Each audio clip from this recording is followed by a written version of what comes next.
You know what it is. We back like we never left. Birds of a feather. Wide receiver rankings. Phillies is hot. Jalen, his arm looks a little bit better, but we just happy to be here. Roll that beautiful intro footage, sir.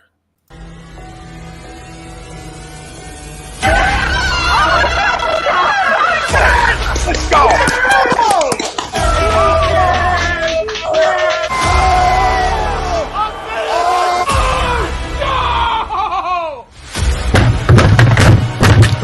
This ain't the fuck like oh, this thing he stinks! Oh shit! It's gone!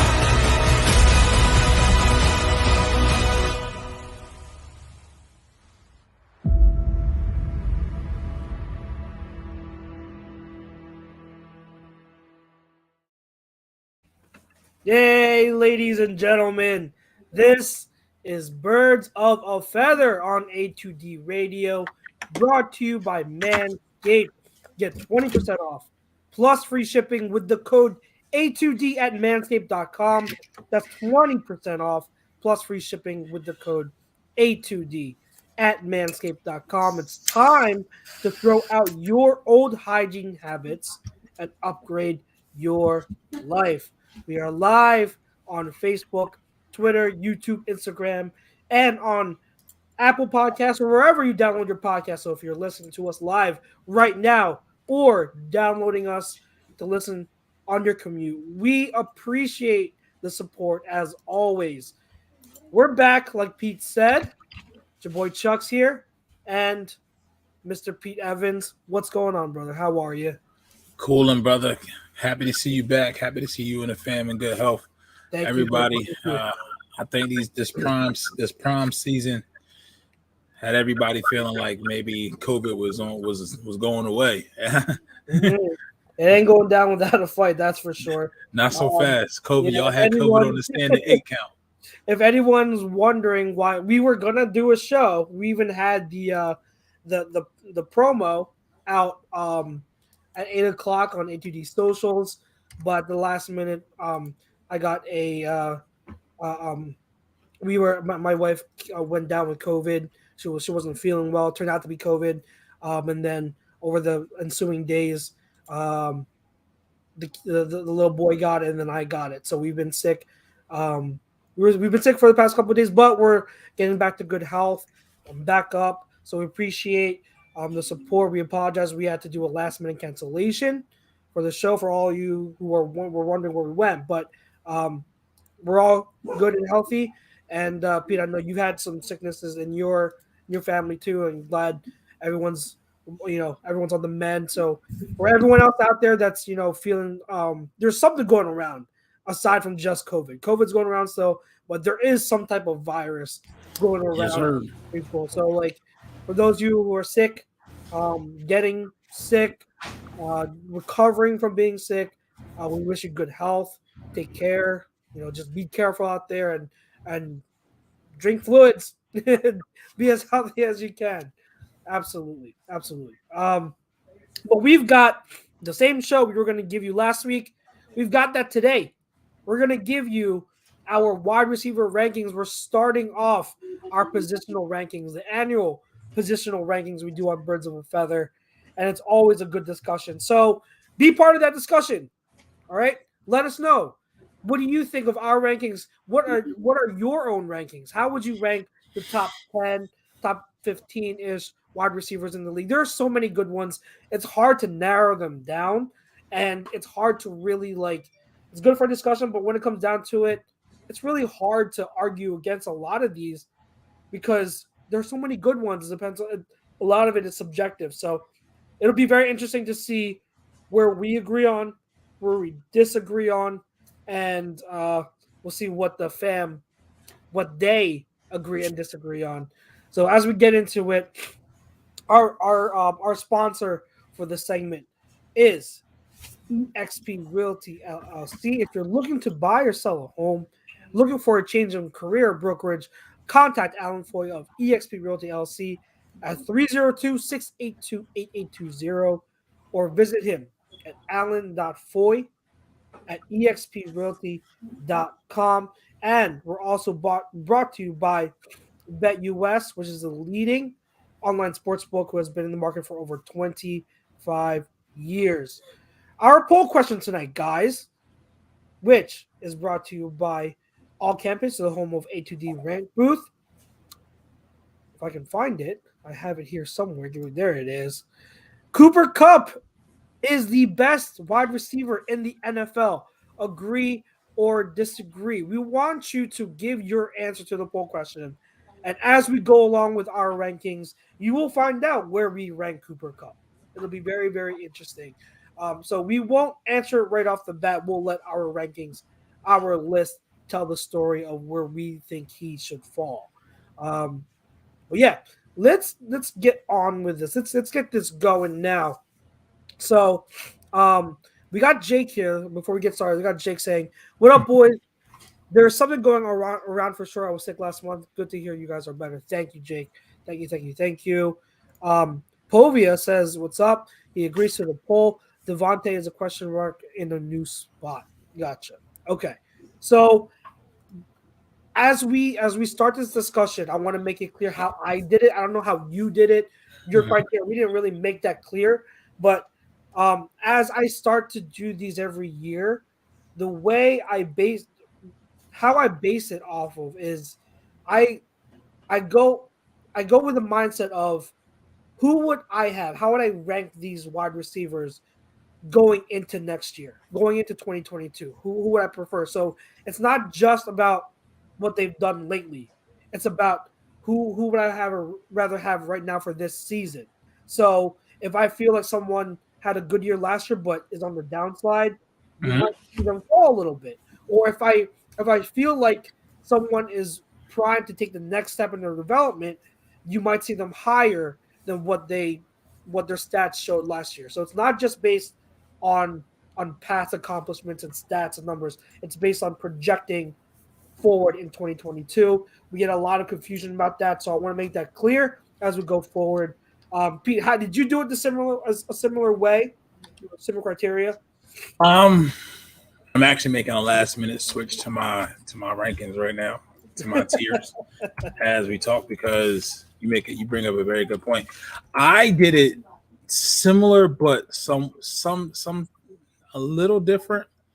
Okay. Where I didn't really, I looked at guys who I felt as if were tier one, who were scheme independent. It doesn't matter what scheme they're in, or what system they're in, who their quarterback is, what offense they run. It doesn't matter. These guys are the elite of the elite when it comes to the wide receiver position. Tier two is just a little step behind that. Tier two is just that's when you start to think about scheme, and tier three is just could be those players who may be on the up and come, who haven't reached that elite level, and it may be someone that was elite at one point who now we need to see if they're still elite.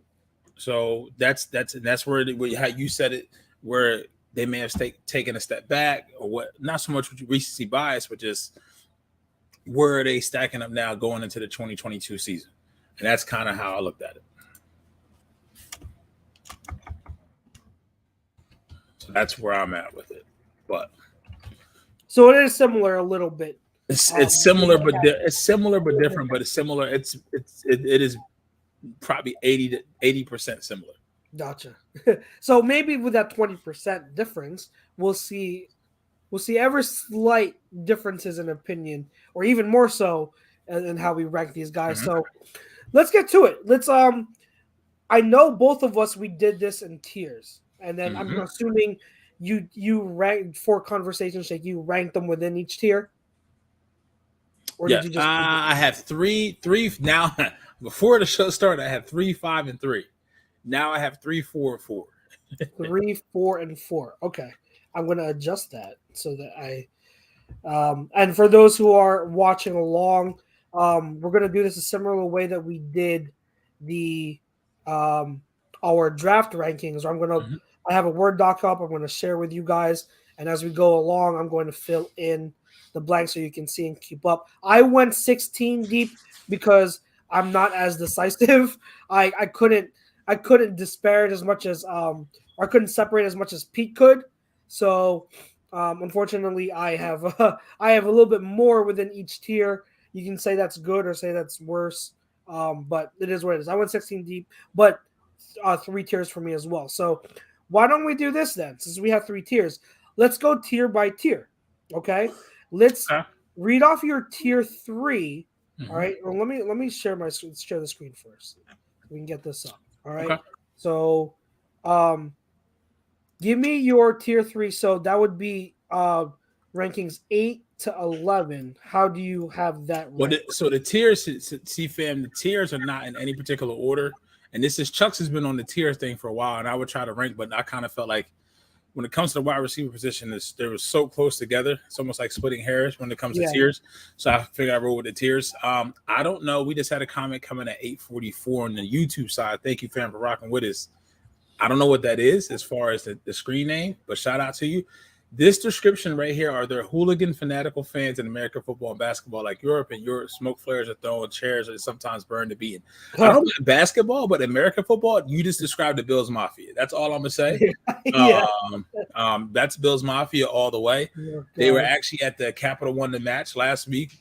Josh Allen versus Pat Mahomes, and Brady hit a ball into the gallery, and it was a Bills fan, and he kicked it. He kicked it further. So. That perfectly describes Bills Mafia. But tier 3. Right. No particular order. You don't have to. These are I guess you can say your 8 to 11 in terms of just like right. You know what I mean? But they're not ranked. But I just that's how they're numbered here, so I can have them grouped. Who are your 4 wide receivers in tier 3? All right, so we're gonna start off AJ Brown. Okay.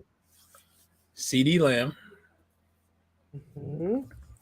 Chris Godwin, okay, D Hopkins. Wow, really? I knew that would get you, but because of the injury. Okay. Because of the injury, you lost AJ Green. We don't know what's going to go on with Kyler. So once again, we forget how many years he's been in the league. He's been in the league as many years as Sammy Watkins. Sammy Watkins was drafted in the first. Hopkins was drafted in the second or the third, if I'm not mistaken. Yep. So he's getting up there, man. He's getting up there. So we're talking about elite of the elite. And I think once you see my tier 2, you'll understand why he's in tier 3. Yep. I trust me. Like I say wow, because we might be closer on that than you think. That's okay. But we'll see. I'll give my tier 3, which might have some surprising names on there, but I think there's one on there that there's 2. There's 2 actually in my tier 3 that I have, but that means I'm lower than, because remember these are my 11 to 16. So for 16, I can get this right. Sorry. For 16, I got DJ Moore. Okay. For 15, this is where I have Chris Godwin. Okay. And I have him lower than I wanted, but like I just started randoming names. I started randoming names, and I'm like, geez, he's low. CD Lamb at 14. 13, I got DK. Okay. 12, I've got Mr. Slim Reaper, Devante. Okay. And then 11, which I hate that he's this low. I love this guy, but I've got Terry McLaurin at 11. I hate how he's this low. But again, so it was more like Moore, Metcalf, and McLaurin was right outside, and Smith right outside. I flirted with the idea of having him at in my tier 2, but I was looking at some of the guys in my tier 2, because the way I classified them is either on the brink of being like elite tier 1 or just like on the downside of being elite tier 1. And Terry is like, he's been flirting with that tier so often, but like I feel like he's just not there, but like he's knocking on the door and I want to put him in there, but like he's right at the top of this tier for me. All right, so for discussion's sake, I'll continue with my tier 2, so you can see where we have kind of like similar between that you have from like 8 to 11, how I kind of match up, because my 8 to 10 are all part of my tier 2. So for tier 2, number 10, I've got AJ Brown. Okay. At 9, I've got Mr. D Hop.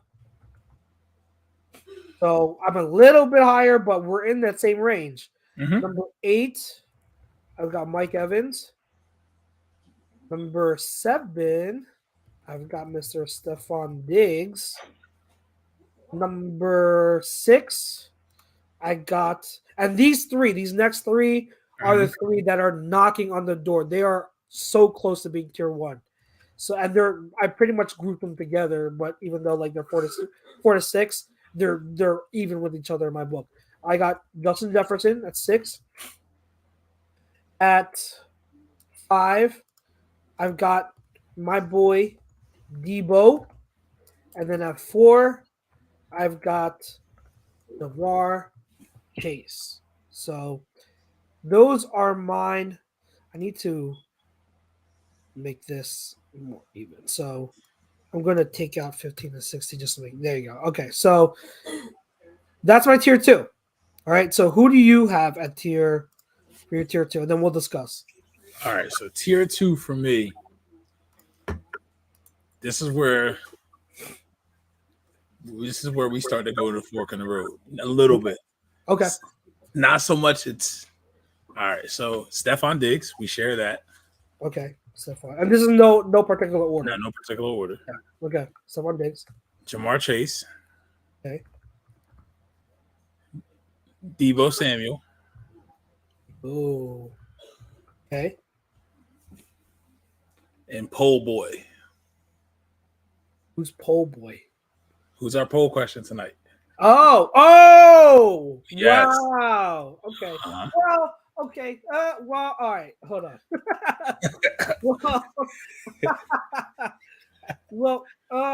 Okay. All right. That's where we'll have the discussion. Okay. Mm-hmm. So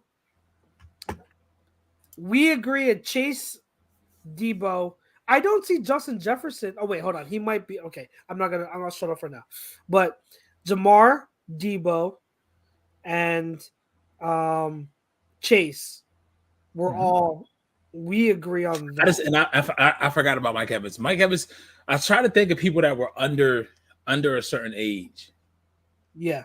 And it's no knock against Mike. It's just, I mean, and he's always like that underrated, right. Like he's a quiet great, but like the reason why I have to put him there is because no matter what happens, he's always going to produce.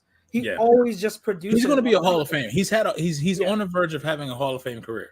Quietly, one of the most quiet Hall of Fame careers, and that's why like I get it because like we don't talk about him as much, but for some reason he's just always producing. So I can't not put him there because he's not on the downside. We haven't seen him on the downside yet. So like I might not have him in tier 1, but there's like respectfully, I just can't put him. I just can't not put him in tier 2. So he had to be part of this conversation.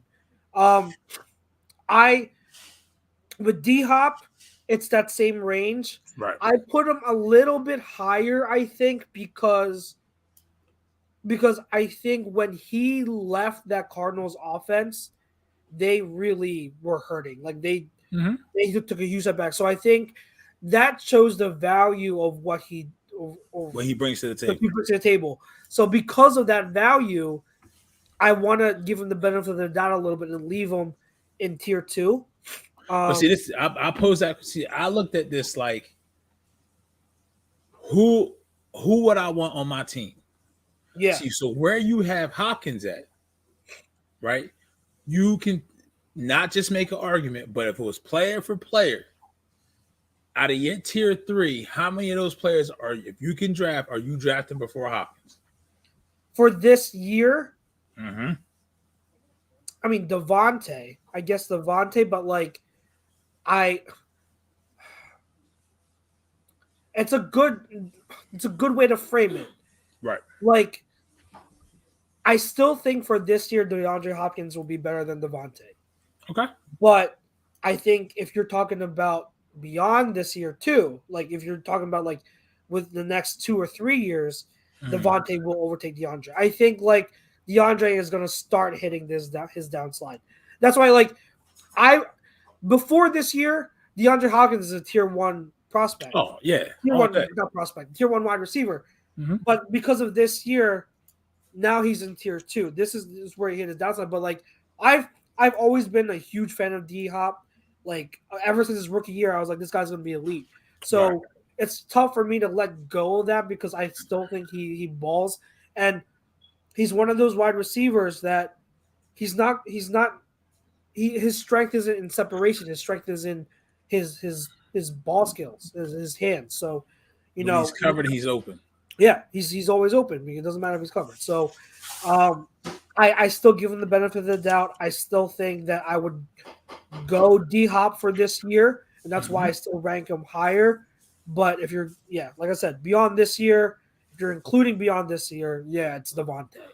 That would be the one guy. And again, Terry McLaurin is another one I would make a case for because I love Terry McLaurin's game. So now let's do it this way. Let's finish off our. Let's finish off our. You want to finish off, or do you want me to give my argument against Cooper Kupp? No. I want to because I want you to see where I have him in terms of because in my tier 1, my tier 1 is definitively ranked this way. So my 3 in tier 1, I did rank them within that tier. So what's your tier 1? Your top 3? Well, we already know 2 of our tier 1s match. That's Tyreek and that's Devante Adams. I don't know what the hell Pove is smoking. Devante Adams is not a freaking question mark in a new spot playing with this college quarterback with an offensive mind like Josh McDaniels. It's Derek Carr is no Aaron Rodgers, but trust me, he's not a question mark. And then number 3 is somebody who you have in your tier 2. And that's Justin Jefferson. Justin Jefferson in that hellhole Minnesota Vikings playing with Kirk Cousins has already shown he's elite. And give your 3, and I'll give you why Jefferson is in my top tier and not Cooper Kupp. So my number 1 is still my wide receiver 1 in the whole league remains Tyreek Hill. That is not changing. Devante Adams, and then Cooper Kupp. Okay. Now, all right. Let's get into Justin Jefferson first because I flirted also with the idea of having Chase and Jefferson tier 1. Okay. I flirted so bad. I'm like, I'm so tempted to put them tier 1 because I agree with you. I think they're superstars. And remember, Chase, I like Chase more than I do Jefferson, but like to me, they're superstars. And like I said, when I was naming the, I was doing my 4, 5, and 6. Like Debo too, flirted with the idea of having them tier 1. They're right there. I just need one more year, and I can't put them where these guys have done it for prolonged years, and where Cooper Kupp just came off a historic season and won the Triple Crown, and has always been this type of talent. I can't not put Cooper Kupp at 3, in tier 1. If you ask me tomorrow, I could be like, nah, Jamar Chase, Debo, and Justin Jefferson are tier 1. But right now, tonight, on June 9th, to that show, I had them at the top of tier 2. I guess you can say, like, you could say that if I really wanted to pick 4, 5, and 6, so Chase, Debo, and Jefferson could be tier 2, while Diggs, Evans, D-Hop, and A.J. Brown could be tier 3.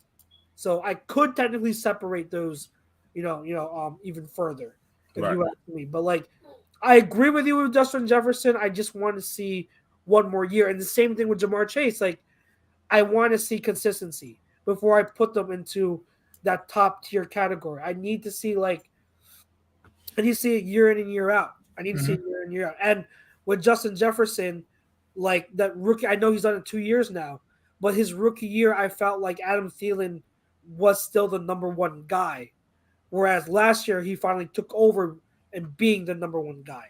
Chase is the number one guy in Cincinnati his rookie year. Not even a question. He's the number one guy. And that's why that's a delineation between the two, if that makes sense. I agree. So, and we see Tracy Donaldson. Thank you for chiming in. Need expression. Because listen, this is my thing, Tracy, and I'll pose this to Chucks. If you put everybody in here, they have not played a snap in the NFL, and you have to draft them. Where is Cooper Kupp just getting drafted? Is he getting drafted in the top 5? Yes. Over the players on. I'm talking about before playing a down. Yes. Just raw. See, the reason why I disagree. Let me just say the reason why. Listen, he's a great blocker. He still has trouble with press.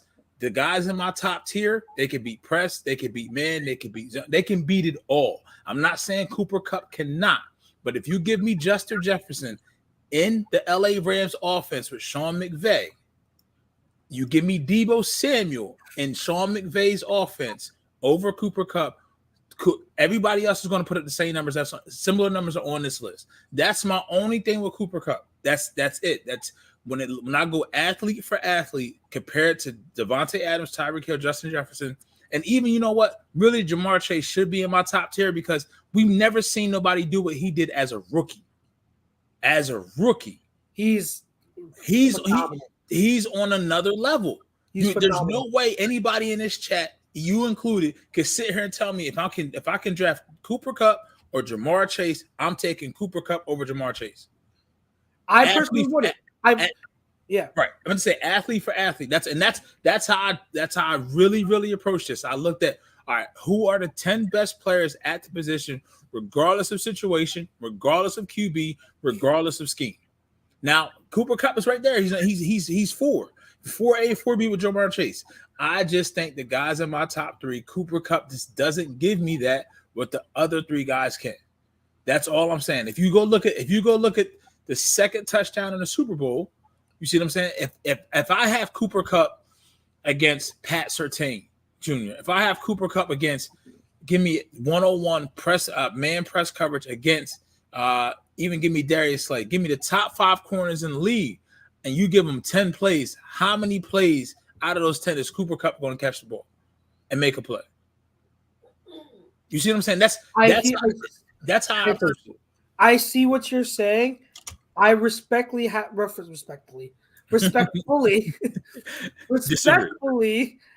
to disagree. Okay. So now months ago, I was wondering the same thing. I was wondering because remember, there aren't a lot of wide receivers in season that I watch on film. I focus on Eagles and I focus on running backs. And then when it comes to the offseason, I'll watch more film of some wide receivers that I feel like I need to get familiarized, do more in-depth study with. So before the season ended, I had wondered, even like during the playoffs, I was like, is this another like case of the system, of McVay just creating for the system? I watched Cooper Kupp a little bit. Not only that, though, I've now listened to 2 or 3 episodes of The Pivot. One had who's the defensive Raheem Morris. Raheem Morris. Yeah.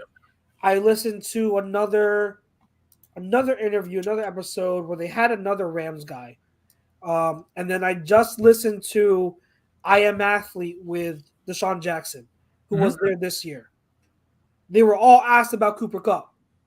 And they were asked, like, is he legit or is this mostly McVay's offense? And if you hear Deshaun Jackson talk about him especially, he says that most of this, you watch Cooper Kupp is legit. He is, and I don't mean this like I want to say this like in the most respectful way. You can say it. I think I know where you're going. You can say it. People don't want to give you respect because it's color of his skin. I'm telling you. It's the Christian McCaffrey syndrome, right? Yep. Where because Jordy Nelson syndrome. He's white, Jordy Nelson, because he's white, people automatically don't think he's as athletic as some other guys. However, that's not the case. This guy's big, Mhm. fast, quick. He has elite athleticism for his size as Mhm. well. He has a great route runner, great hands. So all he does in practices behind the scenes and for the Rams, people attest to what this guy does. He is legit. And Deshaun said, I think he said 80%, or I think it was 85% of what Cooper Kupp did this season was him, while the rest of it might have been McVay, and then or a mix of McVay and Stafford. So most of it is Kupp, and he's legitimate. And even when he was coming out of the draft, I was like, this is not your traditional slot receiver. This is Right. a legit outside receiver who can get separation on his own. Now, if you ask me, who would I rather have? I obviously would rather have Chase. I would rather have Tyreek. I would rather have Debo. I would rather have Justin Jefferson. So I would rather have them over Kupp in terms of pure athletic Mhm. ability as a wide receiver, but I also can't get over. I can't not put Kupp there in terms of what he was able to provide, what Right. he was able to encompass and accomplish. The Triple Crown is no joke, no joke, and I can't ignore that. So while I do agree, I would rather have those guys I mentioned over him.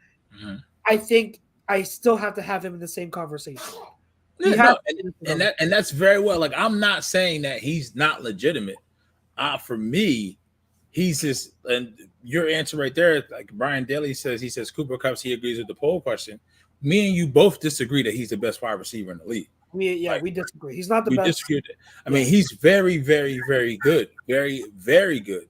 It's just, for me, I wouldn't say need to see more because he's done everything. What else can you do outside of win the Triple Crown when it comes to reception yards and touchdowns? It's just one of those things, man. It's one of those things to where we'll see it again this year. Now, the one thing I can say is everybody knew where the ball was going with the Rams, and they still couldn't stop it. They couldn't stop him. Yeah. They couldn't stop it. And I mean, Stafford, I think they obviously Stafford benefited from having a coach and a better system and a better team overall. But I mean, let's face it, Cooper Kupp, this is his first year with, I mean, arguably a true quarterback with an arm who can get in the ball in certain spots and on time, who's above average. You know what I mean? It was definitely an upgrade from Jared Goff to Matt Stafford. So he benefited from that as well. Cooper Kupp, not taking anything away from you, brother. You're a sneakerhead. We're into a lot of the same things. All I'm simply saying is you're not better than Devante. Sure as I'm not better than Tyreek. Yep. And Justin Jefferson, Jamar Chase, and yourself, Cooper Kupp, and possibly Debo as well. Y'all all rolling in the same boat. Yeah. No, And Jamar Chase is closer than possibly Justin Jefferson. This is Justin Jefferson. If I look at the players on this list, Justin Jefferson is probably, honestly, he is still probably about it. Justin Jefferson, out of the players on this list, has the worst QB situation out of them all. Yeah. Out of them all. And he's in the top half on both our lists. Yep. Yeah. So that, I mean, that just go, fuck, he should have been an Eagle. God. I know. Dude. He should have been. And I wanted Chase too. I wanted Chase so bad. I ran with the hashtag. We killed the Bengals, bro. We killed the Bengals for not doing it. It was the right move. It was the right move. I was wrong. I was wrong, obviously, about Jalen Reagor. I was wrong about Bengals drafting Chase over Sewell. It was absolutely the right decision. And this is coming from someone who pounded the table for Chase. Chase was, going to that draft, I was hashtag embrace the Chase, hashtag embrace the Chase all draft season. All draft season. That's all I was pushing because I wanted the Eagles to draft Jamar Chase. He was my number one target, but the Bengals were set on taking him, and he's so good. He literally is like he's like a combination of like Steve Smith and Quan Bolden. Who we Like talking about? Chase? Chase. Yeah. Like He's big physical guy who has speed, who speed. has route running nuance to him. He's a baby T.O. to me. That's what he is. That's another good comparison. What's up, fam? We got more people coming in. D Nasty with worse than Jimmy G. You're crazy. You forget Jimmy G has Kyle Shanahan. I mean, there's no Kyle Shanahan in Minnesota. there's no Kyle Shanahan in Minnesota. Wick says, yeah, you have to be a good QB to be on a list. Smith is in the top 10. Kiss the Heisman, go Birds. Hopefully. And MBDBDBF. I actually got that on the first take. Look at that. This is for in real life, IRL, real life football, actual football, not fantasy. It looks like a fantasy list, but it's actual football. And you know what's funny is, I was as you were talking, and I was looking at our list. I was like, the way we're talking, it doesn't really match up our list right now because like our contact doesn't match up, but our context doesn't match up for how it's listed. So it's really funny, but that's why like the context behind it's so important to listen to how we just talk it out. Like, because, like I said, right now, for how I would rank them going into 2022, I have to have Cooper Kupp in tier 1. But yes, I also would absolutely take Jamar Chase, Debo, and Justin Jefferson over Cooper Kupp because I believe they will eventually overtake him. So to framework that question, right? We look at Cooper Kupp. I also would CD. I still think I take Cooper over CD. I think that's pretty clear. Cooper Kupp over CD Lamb? Of course. Oh, absolutely. Of course. But I can see a year from now, depending on what type of, because now CD is the man in Dallas now. Like he is the guy. So him wearing Michael Irvin's number, like, listen, now you really got to live up to that. And guess what, Michael? Listen, not taking anything away from Michael Irvin, but you had Alvin Harper. You had arguably the greatest running back of all time. If you ask some people on this platform, not for us. not for us. Anyone who thinks Evan Smith is the greatest running back of all time, the most consistent and most durable, yes, I'll give you that. But also he had one of the best O lines of all time. And he had not an elite quarterback, but he had like the best. Would you say Ingram was like the best game manager of all time? Like he just didn't have in the conversation. Yes. Yeah, he just didn't have to fuck it up. Yeah, and that's not a knock. It's not a knock. It is. That is a compliment, actually. Yeah, that means he didn't mess stuff up. Like he executed the offense. He did what he had to do. That is a compliment. People hear that word. I want you to address the most recent comment in that question. Fam, keep the questions coming. This one? Yes. You probably can't go wrong with any of these, though. I do think Tyreek Hill is one-dimensional. God, this again? Oh, my God. How many times do I have to talk about this on the show? Bro, if there was any year to have as proof that Tyreek Hill is not one-dimensional, it was 2021 because everyone took away the deep ball. Yep. That's why the Chiefs struggled in the middle of the year. They took away the deep ball. They were like, look how he beat the Bills in the divisional round. Look how he beat the Bills. He changed his game. He adjusted his game, and the Chiefs adjusted their scheme to make it so that, okay, we're not going to concentrate so much on the long ball anymore. Right. Things are going to go short. And look what Tyreek Hill did. Look what Tyreek Hill did. He still tore it up because he's that fast, because he's that – people think he can't run routes. He actually is a pretty good route runner. I wouldn't say he's an elite route runner, right, but he's a pretty damn good route runner. He knows how to run routes. He knows how to set up DBs vertically because he knows that they're scared of his vertical threat. So he knows how to set them up properly. He's not one-dimensional. Go back and watch his receptions from 2021. He really changed his game and became more of a short and intermediate wide receiver and still tore it up. So No, he's not one dimensional. And the thing is like he doesn't have to be the best route runner because how I hate to say it, how Cooper Kupp has to break you down more. Tyreek Hill only has to do that maybe a little bit. If you're an inch to 2 inches off and he has the leverage, good he's God, gone. He's gone. It's over. He's gone. He's gone. It's over. You can't because his speed is so fast. And that once again, this is not knocking anybody on this because trust me, the fact. All right, this is an Eagles related show. We're in the Philadelphia area in that region. Fam who's checking outside the area. The fact that the fucking Eagles have two people they're on the list twice, but Chucks has both of our starting wide receivers on the list. I can't remember the last time we said that. Now, when we do our QB rankings, this is a whole different story. But that's in the weeks to come. But just a shout out to the Eagles because I actually think, honestly, that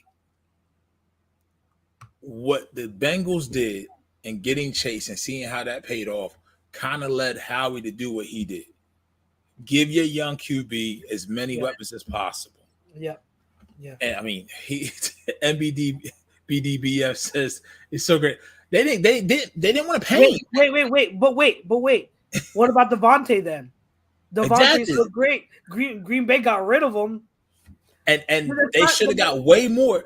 They should have got way more for Devante than what the Chiefs got for Tyreek Hill. Not to saying that, but he's from Miami, the perfect situation. And both teams kind of reloaded a little bit, somewhat. Yeah. And listen, this is your night. I don't know where, fam, we appreciate you rocking with us. This is your first time. Some of it seems like your first time. I'm gonna let you address Mr. Wick, please, because if they thought Tyreek Hill question to open up a can of worms, this next one. Oh, I was going to say this one. Yes, I was going. I mean, I don't know what I'm going to say. Like, we had another comment months ago who said like, oh, like Tyreek is like, and I went off again. I don't know what is it about people? Wick, what makes you think that he's not good? Is it the scheme because you see him getting the ball out of the backfield? What makes you think Debo is not that good enough, or what led you to pose this question? Where he's at on this list, would you have him lower? Would you have him higher? I mean, because I think it's a lot of those nuanced things as well. Because Chuck's been on Debo since he came out in the draft. Like, I mean, you had him higher than most from the get go. Yep. I think he was your number one wide receiver in that class, if I'm not mistaken. No, he wasn't. Okay. It was lower, but then at the same time, I was like, he's because of all the field stuff. Right. But man, when I got to see him, was the middle of the year, his rookie year, and I was like, oh my dear Lord, this guy is another level fast. Like that's when I was like, this guy's gonna be a problem. Like, because you see him on the field, like this is what I like, and this is a general question. Wick, this is not just toward you, and it's not a. We're not trying to blast you or anything like that. This is an open discussion. He asked, can he make every play? Yes. I think we've seen that because we've seen the impact he has had. Like people, and tell me if and be honest, Wick, be completely honest. Again, this is a discussion. People see that he gets all these long touchdowns, these bomb touchdowns. And then they think that he's just one-dimensional automatically because usually that's the case in the league, right? If you are smaller and you're a deep threat, that's what you are. Okay, you're nothing else, right? But I think what people need to remember is that even compared to Deshaun Jackson, Tyreek Hill is another level of speed we've never seen in the NFL at wide receiver on offense. Okay, on offense, we've never go ask a lot of other people if you don't trust my word. Like we've never seen a wide receiver, a running back, anything like that, an offensive skill position player as fast as Tyreek Hill. It's stupid how fast he is. Do you remember the one?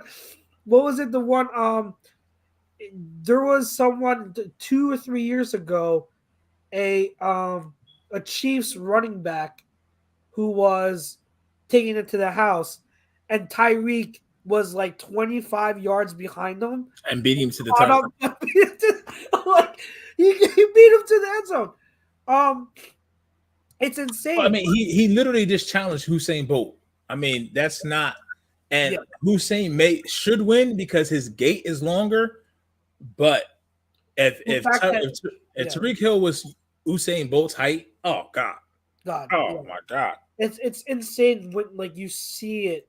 And I wish I could see him play in person, because I bet you in person it's unreal how fast it is, because he already pops off the screen when you're watching him on TV. Yeah. But man, in person, that's got to be unreal. It's just crazy. And like the fact that he's faster than everyone on the field, that gives you like, just go and watch his touchdown against the Bills. He literally does not have the angle on the Bills defenders. He doesn't. The Bills defenders have the angle on him. They have him dead to rights. If he is any bit slower, he gets caught. But he literally runs by them in a way that no football player should be able to run against professional level. And it's not like a galloping speed. He has a galloping speed, but the initial burst, and then it's burst after burst after burst after burst. Yes. And he kicks it into another gear, and he's just.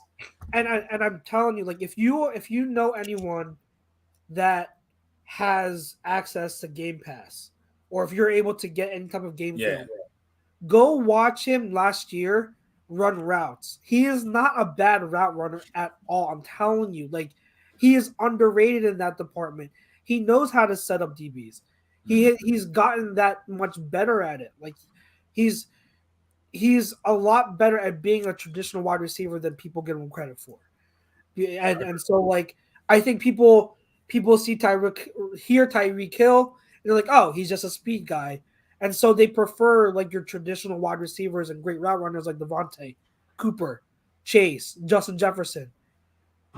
But when you have a guy who literally is faster than everyone and can run by anyone at any given moment, you tell me when a defense is playing and game prepping for Tyreek Hill, like, what they have to do. Remember that Super Bowl, the Chiefs versus Bucks Super Bowl? People knocked Tyreek Hill because he didn't have a good like stat line. Bro, they were triple teaming him. They were rolling coverages all game because the game earlier in the season, he torched them for 200 plus yards. So they were like, we are not letting Tyreek Hill beat us. We're letting everyone else beat us. So that's kind of the reason why it sucks to say, but it made sense for Kansas City to move him, because they realized, like, okay, once they lost Sammy Watkins, he didn't contribute. They was like, we didn't have a number two. Josh Gordon didn't work out for whatever reason. I mean, it's Josh Gordon. So, but Andy realized, okay, well, we have a high commodity asset who we don't have the depth.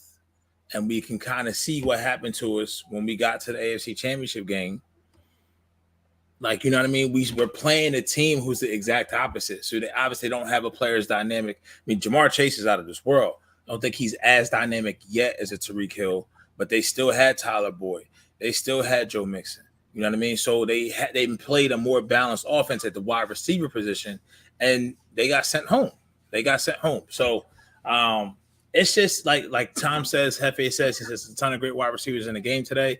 It's so many different arguments you could say. I mean, I still think Debo can make every play. We just don't see it. Listen, you talk about, I will arguably say Debo was the second most valuable player in the whole playoffs last year. His team doesn't make it to where they made it without him. They don't even get past Dallas, but if Debo's not on the team. Yeah. I have big concerns of the Chiefs this year and how the offense is going to look without Tyreek. So we'll see. We will see. I mean, I think they're still going to be a great team still, because obviously they have Mahomes, Andy Reid. They still have a lot of great weapons. But when you're looking for someone to make a play, right, watch their team and try to look for who's going to be that guy. I have no disrespect to Travis Kelce, who is a top tier elite. It's getting up there though. Like Tyreek Hill is just different. Okay, he's just different, and I think that he's going to tear it up still in Miami. Because this is the thing, people said, well, everybody made fun of how Tua underthrew him with the t-shirt and the shorts on. But the thing is, listen, if Mike McDonald, the new head coach in Miami, if you go look at how Hill was used last year, right? It wasn't. I mean, it was deep routes were there if they were there, but you just said it. How do we talk about the under route that he ran? Miami can do that. Yep. And Tua can hit that throw. Oh yeah. You know what I mean? You forget Jalen Waddle's still there. Mike Gesicki is still there. And if I'm not mistaken, what running back did they draft in the draft this year? God. Well, they've been collecting running backs. I know they got Zaquandre White. My guy, Zaquandre. Right. So they're going to have a balanced running game. The offensive line is he Mahomes? No. But you can still make him work and use his best skill sets to his advantage, because guess what? Tyreek Hill's skill set is translucent against every scheme, every offense. It doesn't matter. You will find a way to make it fucking work. Yeah, because he's faster than everyone. He's just faster than everyone. He just is. It's crazy. It's absolutely insane how fast he is. Insane. Are there any other wide receivers you want to get into? You talked about a good number. I mean, like, Wick also says here, Brown reminds me of Andre Johnson that was on the Texans. That's a good comparison, too. I like the physicality, and everything. I'm very excited about A.J. Brown and the duo of him and Devante. Who do you – put it this way. Who do you think is going to be the better wide receiver when it's all said and done? AJ Brown or Devante? When the careers are all said and done, who is the better wide receiver? Devante. I mean, I love you, AJ Brown, but I mean, shit. Like, if Devante figures it out, it's just the route running, the speed. Once he puts it all together, it's going to be Devante. I ask you this question: who do we see next year that could be on this list? Fam, that's a question for you too as well in the chat. If we're gonna look at rookie wide receivers, well, I mean, this rookie, you could be rookie, somebody that's not on this list now. Maybe a team who had a quarterback change, where now the weapons can really, really be used. I think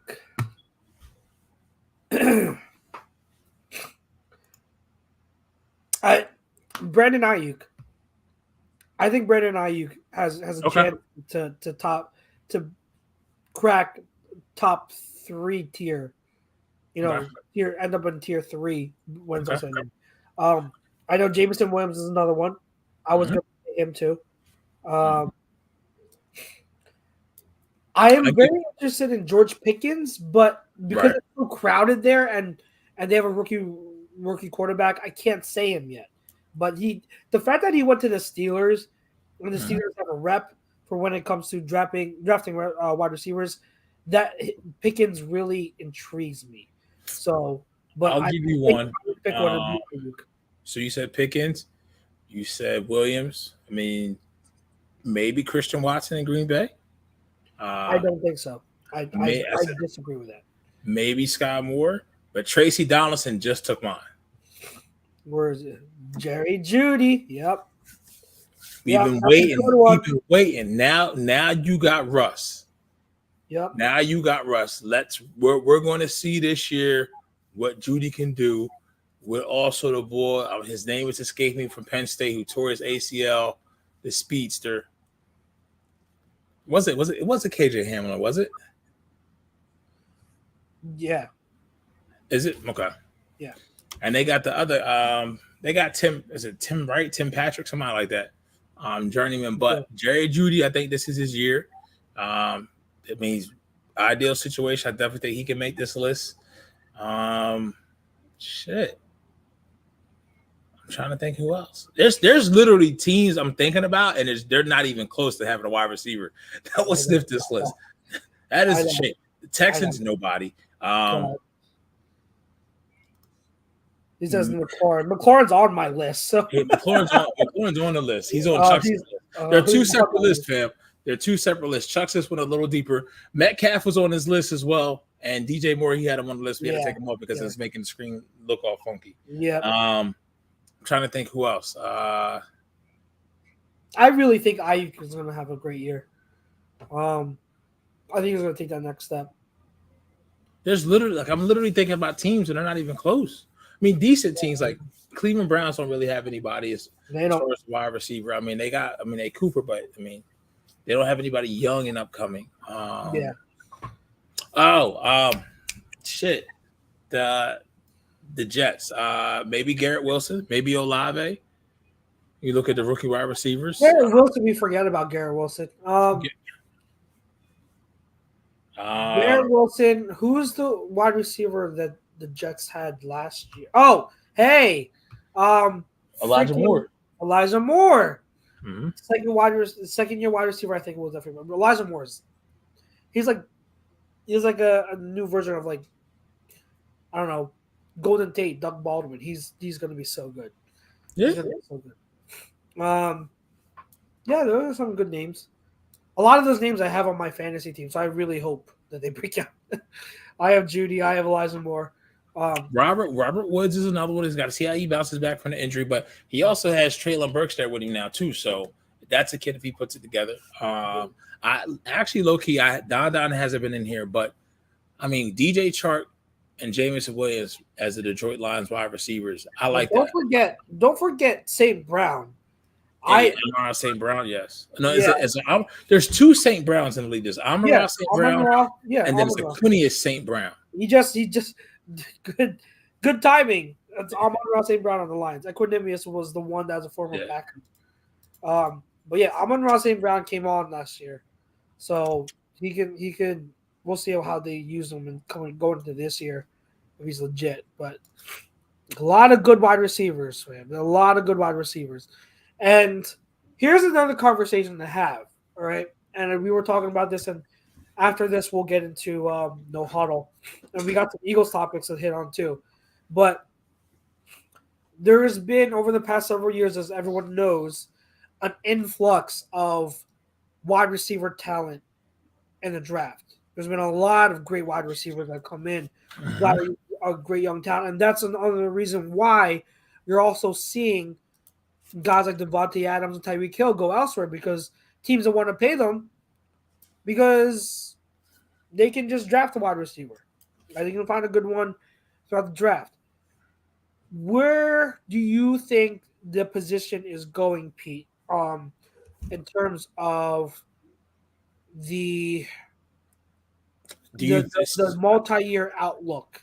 Right. So I think the question, the better pose it and to phrase it and put a spin in, are you asking me, do I see the wide receiver position trending towards what we think of what we see for the running back position? Not to that extent, but something to where you okay. Yeah. So I think it's going to depend on the philosophy of the team.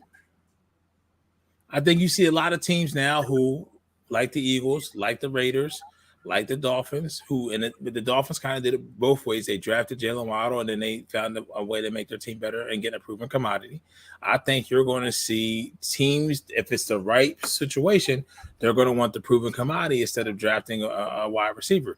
And I think we're seeing this wide receiver rookies, younger wide receivers coming into the league that are more ready to play just because of how the college game is and how the NFL now is not that much different from the college game when it comes to the schemes, especially in the offensive side of the ball, and now even somewhat to the defensive side of the ball.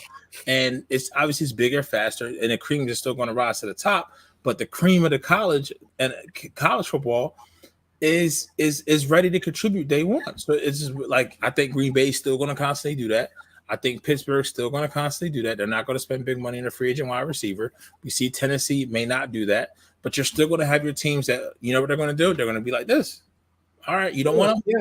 Bring them over. Because then it makes them easier, because guess what?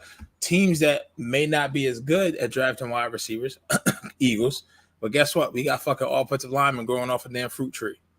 You know what I mean? So each team has their own strengths. You know what I mean? So, but I definitely could see more teams trending to that way where we talk about just drafting wide receivers, rinse, wash, repeat. Yeah, I can see it too. It's crazy because every year now we talk about, oh, great wide receiver class. Oh, great wide receiver class. It's crazy. We've been hearing it for like the last 7-8 years. Yeah. So it's now like, man, you can just go draft one. So it'll never be to the level of running back because I think there are more wide receivers. There's more of a need for wide receivers throughout the league. There's more spots open. Teams play 3-4 wide receivers deep, and so they're always going to be looking for depth, and it's always going to be in demand. So they're always going to be a demand for it. Whereas running back, there's really only demand for one or two guys on a team that are really like contributing and starting, and the shelf life of a running back is always going to be shorter than a wide receiver. So that'll always contribute to the lack of big paydays for running backs in the league. Although, remember, I'm of the mindset that like I have no problem playing top tier running back talent, and that's another conversation we'll save for. Maybe we'll save it for when we do running back rankings. But yeah, like it's never wide receiver is never going to hit that. But we are going to see. I do think we're going to see somewhat of a shift in ideologies, and we're already seeing it. We're already seeing AJ Brown, Tyreek Hill, Devante Adams in an offseason where, they're three of the best wide receivers. Adams and Hill, arguably the two best wide receivers in the league, get traded from their teams. So it's going to be crazy because, like, if the top two wide receivers in the league are expendable, that means anyone's expendable. Any wide receiver is expendable. Be careful. And so the ideologies part real quick, and we'll get into our second half, or kind of like our 3 1/4 half, where we talk about Lamar Jackson still hasn't gotten paid. Kylie Murray still hasn't gotten paid. Yep. I think teams are quicker to hit this reset button now because they feel as if with the cap flexibility, draft picks, and assets that they can rebuild quicker.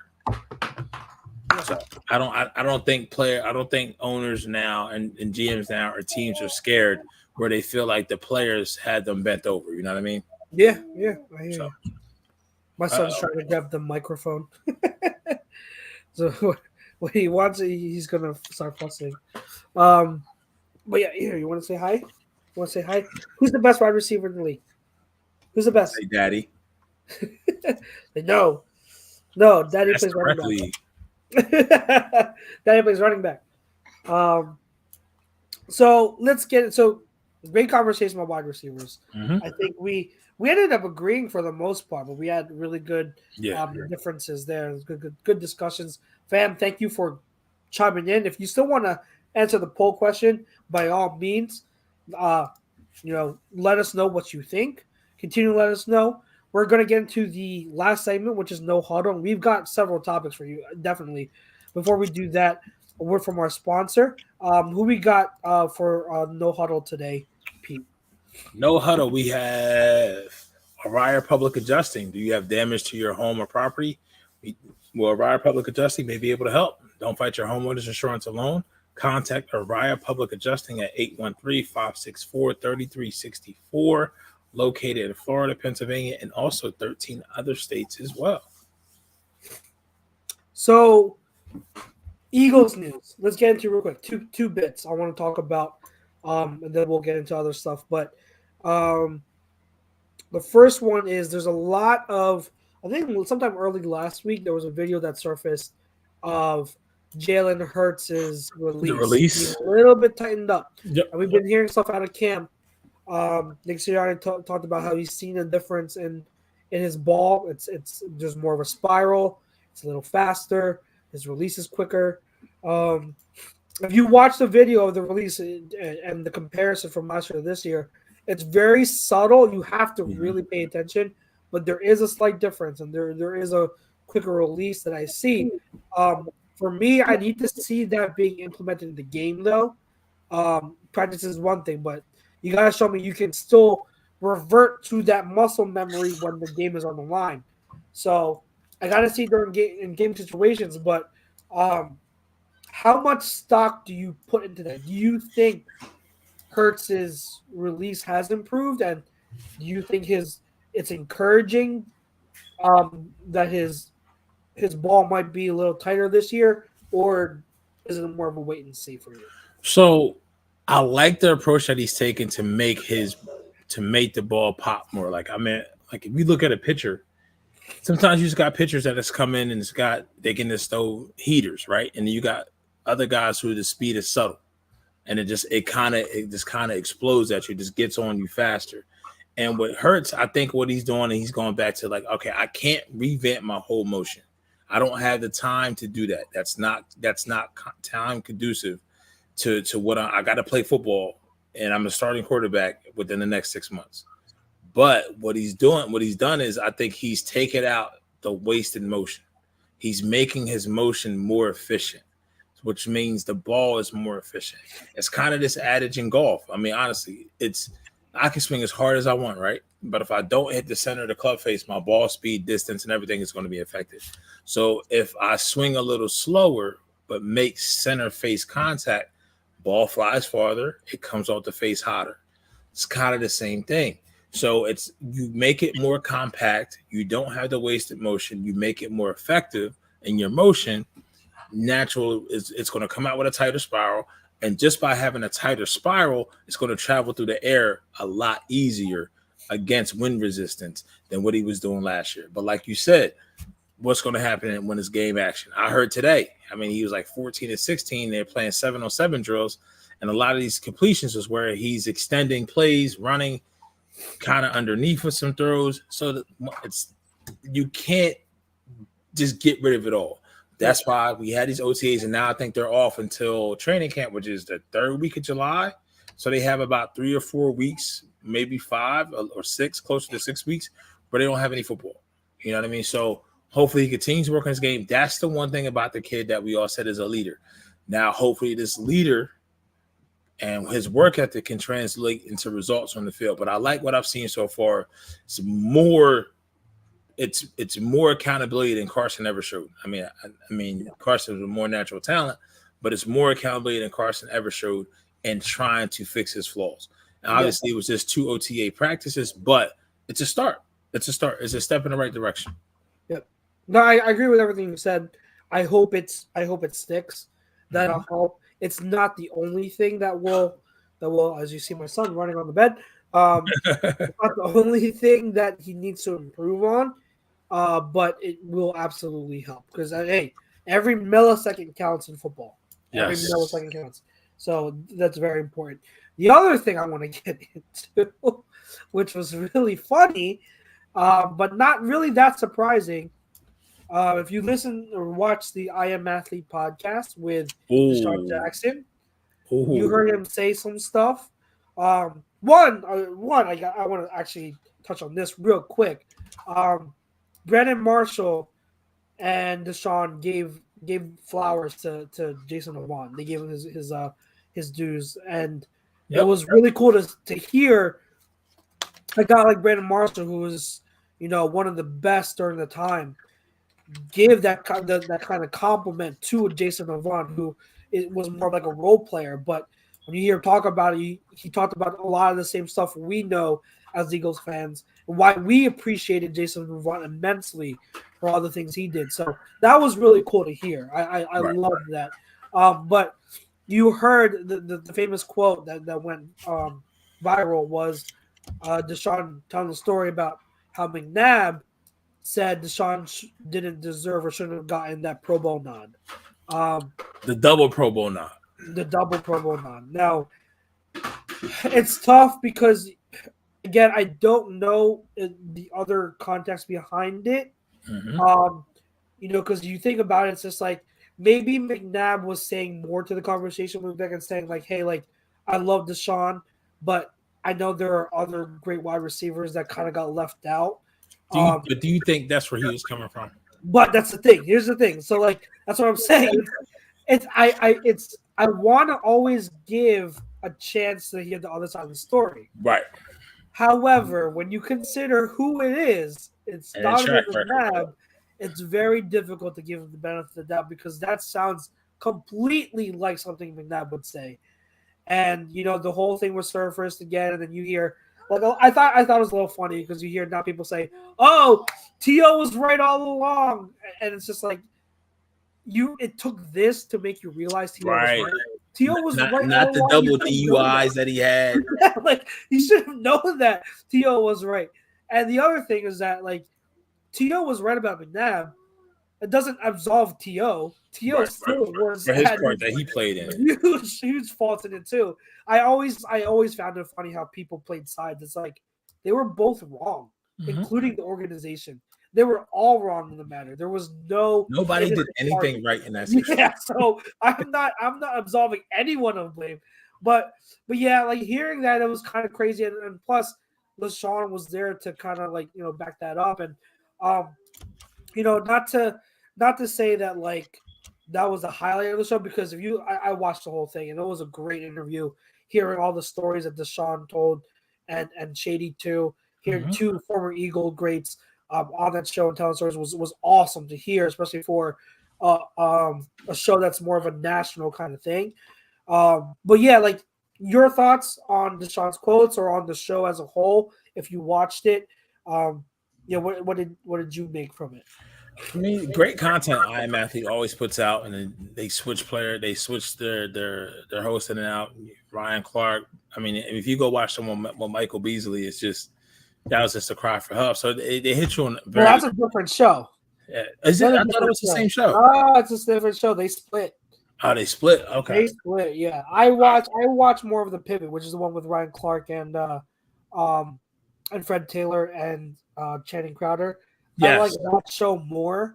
Okay. But when I heard about Deshaun being on I Am Athlete, I had to. So I Am Athlete is Brandon Marshall. Is Ocho Cinco on that one too? He's supposed to be, but he wasn't on this episode. He's on and off, but he's supposed to be on it. They had Pac on it. Apparently he's been on it a few episodes, and Shady's an on and off close too. But Brandon Marshall's the main guy. Okay. But yeah. I'm not shocked by Five's comments. I didn't think that he would be that brazen to do that in 2010. Maybe it was still fresh that the team that drafted him, that he took to a Super Bowl, that gave him the best series of football. But why lash that out at Deshaun? What did Deshaun do for you to manifest that?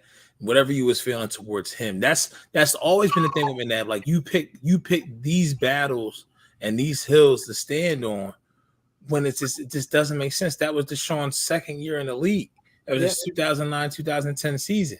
I don't get his motivation. I don't get why he's so petty about certain things, and how he chooses to carry himself. Man, it just doesn't make sense. It doesn't. He doesn't want anyone else to have the limelight, and he really is lucky. Yes, that Brian Westbrook is more of a quiet guy. He's not really flashy. Oh, I'm pretty sure Westbrook has stories, bro. Bro, can you imagine if Westbrook was more out there and was more into marketing himself than he was? Because he was a quiet guy. But man, if he marketed himself more, oh yeah, that would have had a big issue with that too. But McNabb got along with Westbrook because Westbrook was quiet. Yeah. He was the unspoken guy. But even with that, he still has such a big fan, following. How many Westbrook jerseys do you see at games and events compared to McNabb jerseys? I would say Westbrook jerseys. It's probably a good 10-1. Yeah, it's crazy. Westbrook is beloved in this city. You see more TO jerseys than you see McNabb jerseys. Yeah, you do. You really do. So, it's really a shame that we had stuff like that going on from the quarterback. And I don't know if you heard this one quote, but another quote he said, because they were asked about Kevin Kupp when we traded McNabb before the season, and they asked Deshaun, do you think it was the right idea or the right move to move on from McNabb and go to Kevin Kolb?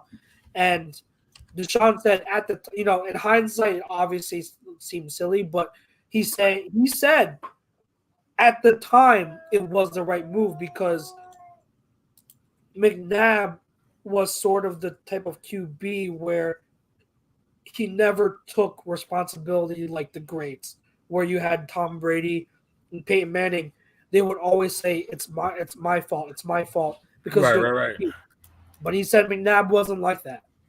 McNabb would never be that type of quarterback to take the blame, and it's coming from a teammate.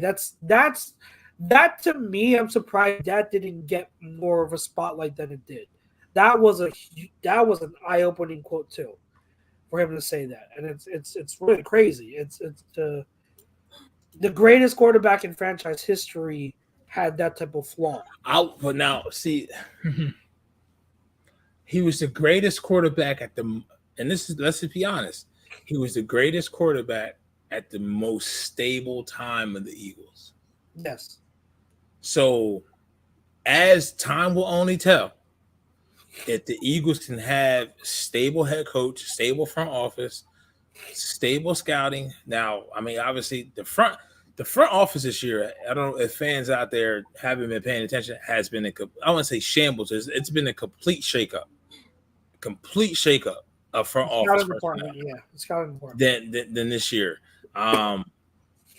But time will tell, man. But the more stories that come out like this, the more your character comes into question.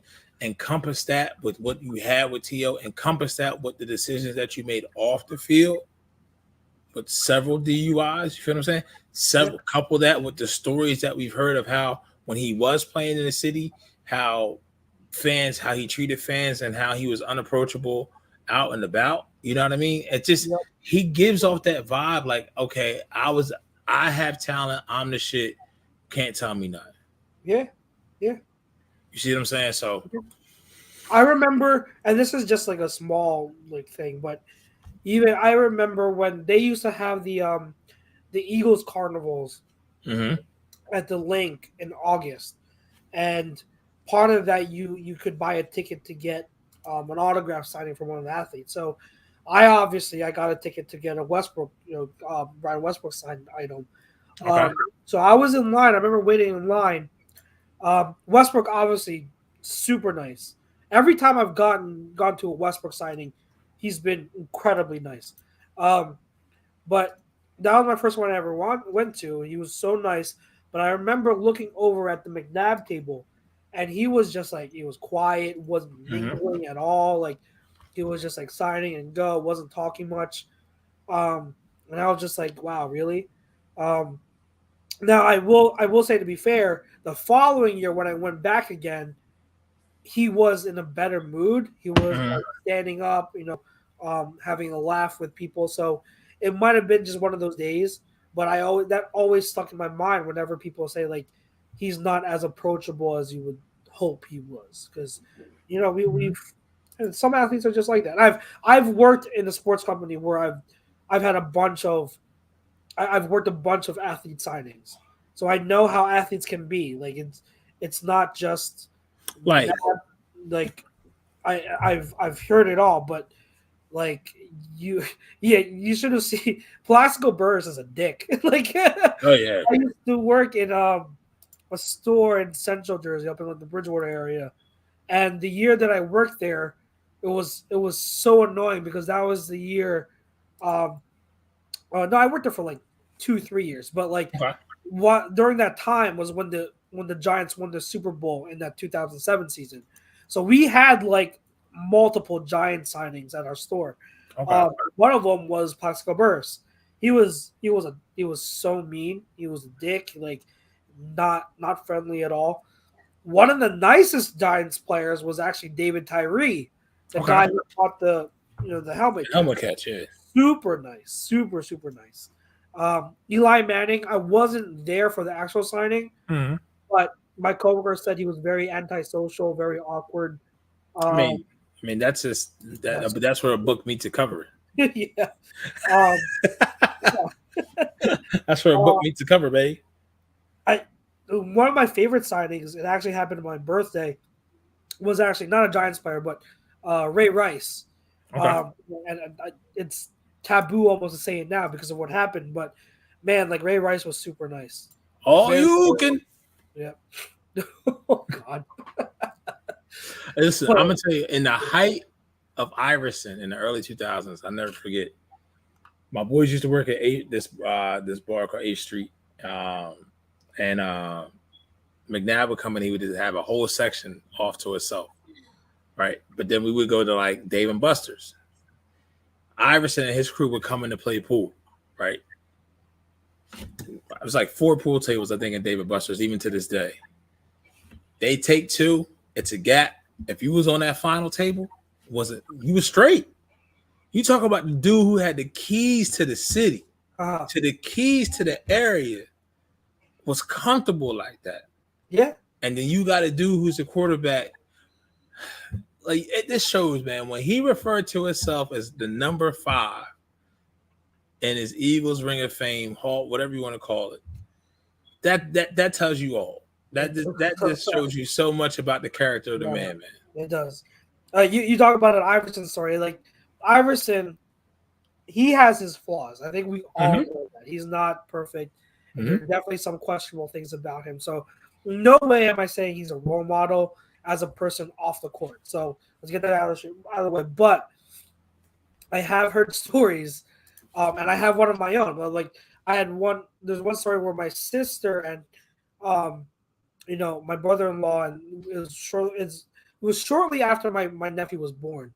They were in Urban Farmer, in Liberty Square up in the city, and they were sitting down in the lounge, and right next to where they were sitting, Iverson and he was with 2 girls and a guy, another guy. They came in and they were sitting like in the lounge couches right next to them, and so it was so funny. The story they told, I can't tell it properly, but they tried their best not to freak out and just remain calm. And at one point, my sister, all she hears is the one lady tell Iverson, like, yeah, there's a baby there, like a baby. There's a baby. So it's talking about my nephew. It was the funniest thing. But my Iverson story, my close friend who I worked with at that store, he now owns Dynasty Sports. I don't know if like a lot of it's very popular in the PA area. Dynasty Sports do a lot of autograph signings, but I worked he had Allen Iverson as a signing event, and I worked it. And Iverson showed up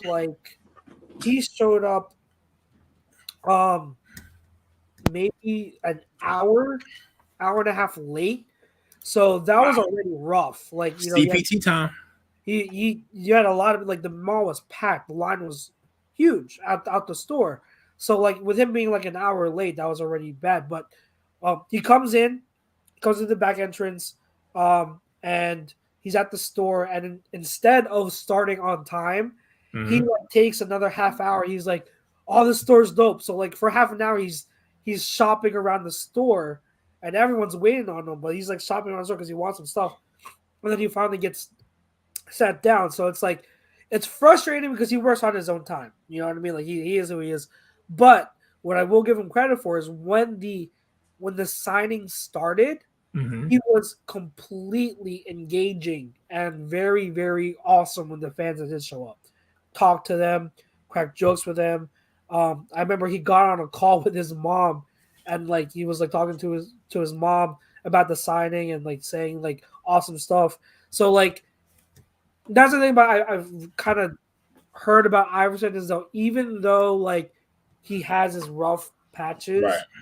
He loves this city. Like he doesn't hide it. Like he's very comfortable going around this city, and like he loves the fans. He gives back to the fans. So that means a lot compared to a guy like McNabb, who isn't as much like that.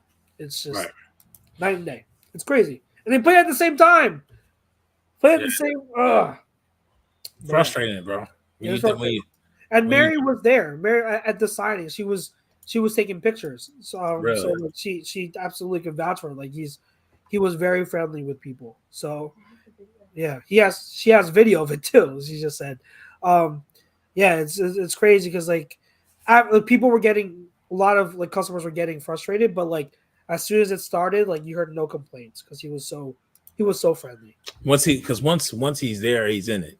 Yeah, he's there. He's in it, and we're like McNabb. Even if he's early, late, or whatever, he's just never. He wishes he was somewhere else. Yeah. So.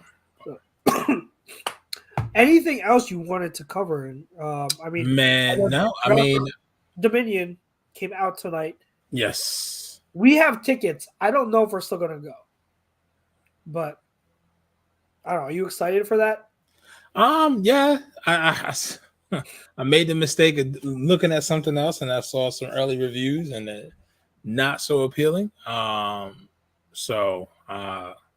we'll see. I saw those too. Yeah, we'll see. I still want to see Top Gun Maverick. I didn't have high expectations. I heard it was amazing. I heard it's great. Now I want to see it so bad, but probably have to wait till it gets come out on stream. Yeah, Stranger Things season 4 was great. Obi-Wan, amazing. I did not like the most recent episode of Obi-Wan at all. I didn't like it as much either. Yeah, no. So it's kind of third episode was crazy. Yeah, third episode was good. And I don't know if do you watch The Boys or no? I do. I want to wait a little bit because they drop 3 at a time. They're dropping 3 at a time, I think. 3 at a time, or is it the first 3 and then 1 each week? Wow, we'll figure out within the next 24 hours. That's one of those shows where like I need to binge, so I'm waiting until like most of the season's out so I can just get through it. But I'm like itching because I keep reading online that like it's insane. Like the first episode, the first 10 minutes, it's insane. So Homelander's on some more different shit now. He's finally starting to put the smarts with the muscle. Oh my god, that's not good. No, that's not good. He's evil. Yeah. I do have HBO Max. I've not seen The Staircase. Staircase. I keep seeing that whenever I log into HBO Max. Is that scary? Is that suspenseful? I don't know. But tonight we're going to watch Hustle. Have you watched Hustle yet? No. I'm hit or miss with Sandler, man. But it's not like a comedy. No, but that's why like when it's him in a drama, I'm hit or miss with him. He's turned in good. He's turning good. What was the other one he just did for Netflix? I know he signed that big deal. I don't know. It was the gambling one where it had the I can't. I never watched that one, but that looked interesting. It was all right. Jake says he enjoyed Hustle. He enjoyed Hustle. I'm here to watch it because I hear there are so many really good Philly references. Like it's Uncut Gems is the other Gems. There you go. Yeah, but no, I heard that with the heavy Philly vibe. It's just I don't know. We'll see. It's just so much stuff. It's just I just got to watch so much. Yeah, and because of Obi-Wan, I convinced Mary to start watching Clone Wars. So I've never watched that from beginning to end. What? That's the animated one, right? Yeah, you have to watch it. Okay. It's so I'm actually just there's a website that breaks down all the essential episodes in chronological order because also the first 3 seasons there are some episodes that are out of chronological order. So there's a certain order you can watch it chronologically. But the website that I found takes up and just points out all the essential episodes. It takes out all the fillers. So we're watching just all the essentials, and we're past season 1. We're into season 2 now. So okay, you liked it so far? No, I'm telling you, you got to watch it. That and Rebels, so good. Well, so real quick, what's the difference between Clone Wars and Rebels? Is it the time frame that it take place? So, Clone Wars is between 2 and 3. Okay. And then Rebels is after 3, right before episode 4. Okay. But there are some characters that overlap. Okay. Yeah. So. Okay. I'm excited. I did watch Winning Time, Damien. It was pretty good. Oh, I didn't. That's the Lakers one. Yeah, it's pretty good. Gotcha. Oh yeah, the Lakers. The that's a series, right? Yes. Yeah, I heard about that. Yeah. I saw. I don't know. I would tell people to watch Mayans if you haven't watched Mayans. The Sons of Anarchy spinoff. It's really good. It's 4 seasons in, and so now would be the time. And the season finale for season 4 is this Tuesday, so you can kind of binge and get caught up before season 5. But it is it's really good, really good. I mean, FX really doesn't have bad series like that. You know what I mean? So I remember Nip Tuck. I used to watch that. Yeah, on FX. yeah. Medical dramas are my wife's thing. I can't really get into them like That's that. true. Yeah, even though that really wasn't it was a medical drama, but not really. Yeah. All right. I think that's all I got. So yeah, hey, next week we will do QB rankings. I figured we could save it for next week because that's when Chris Sims's QB rankings are done, and I want to be able to compare ours with his. Well, you know who the top 4 was, and I was racking my brain for the longest time to figure out. No, actually, the top 4 because he's doing the top 4, and Brady or Rodgers is not in the top 4. Yeah, I know who 3 are. I had all 4 last night. I know it's Mahomes, Allen, Herbert, and Burrow. Yeah. So we'll see how they shake out. Yeah, it'll be very, very interesting. Very interesting. I think I think it's gonna be Allen at 1, Mahomes at 2, Herbert at 3, Burrow at 4. Yeah. That's how I think it's gonna be. Yeah, knowing him and how he ranks, I mean, I would probably say Burrow may already be ahead of Herbert just because Burrow has more playoff wins. You know what I mean? Possibly. Yeah, possibly. But knowing him, he's definitely going to have Herbert ahead of Burrow. Yeah. Yeah, for sure. All right, man. Well, all right, brother. Feel better. Thank rest you. those lungs. Rest those lungs, Mary. Take care. Grayson, take care. Fam, thank you for rocking with us. Stay safe out there. Be vigilant. Keep your head on the swivel out here in these streets, man. Absolutely. Absolutely. Enjoy the rest of the Stanley Cup and NBA, or not Stanley Cup finals, Stanley Cup playoffs, NBA and the NBA finals. Please go Warriors. My God. I can't take Boston winning. Boston winning. But yeah, enjoy the rest of that. We will be back next week with QB rankings. Thank you for all of you listening. Appreciate the support. Thank you to all of our sponsors for all they do for us as well, especially our show sponsor, Manscaped. Remember to use promo code A2D for 20% off. For myself, your boy Chucks, and your boy Pete over here to my left, we appreciate you so much. God bless. We'll see you next week. Peace out.